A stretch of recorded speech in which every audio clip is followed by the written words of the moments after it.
चंद्रपूर जिल्ह्यात वाढत्या दुचाकी चोरीच्या घटनांना आळा घालण्यात स्थानिक गुन्हे शाखेला मोठं यश मिळालं आहे. स्थानिक गुन्हा शाखा चंद्रपूरच्या पथकानं गुप्त माहितीच्या आधारे कारवाई करत कोरपणा येथील सराईत वाहन चोर महेश उर्फ मेंढी सुरेश पटकुटवार वय वर्ष 28 याला ताब्यात घेतलं.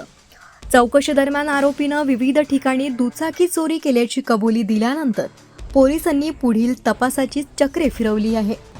तपासात चंद्रपूर जिल्ह्यातील राजुरा, चंद्रपूर शहर, पडोली आणि रामनगर पोलीस ठाण्यांसह यवतमाळ जिल्ह्यातील मुकुटबन पोलीस ठाण्यात दाखल असलेल्या एकूण 6 वाहन चोरीच्या गुन्ह्यांचा उलगडा झाला.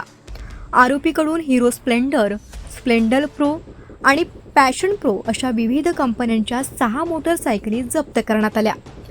या कारवाईमुळे अनेक दिवसांपासून प्रलंबित असलेल्या चोरीच्या गुन्ह्यांचा छडा लागला असून वाहन मालकांना मोठा दिलासा मिळाला आहे. ही यशस्वी कारवाई पोलीस निरीक्षक अमोल काचोरे यांच्या मार्गदर्शनाखाली पार पडली. सपोनी दीपक कॉन्क्रेटवर सपोनी बलराम झाडोकर यांच्यासह स्थानिक गुन्हे शाखेच्या पथकानं अथक मेहनत घेत आरोपीपर्यंत पोहोचण्यात यश मिळविलं. जिल्हा पोलिसांच्या या धडाकेबाज कारवाईमुळे वाहन चोरांमध्ये खळबळ उडाली असून गुन्हेगारांवर पोलिसांचा वचक कायम असल्याचं पुन्हा एकदा सिद्ध झालं आहे.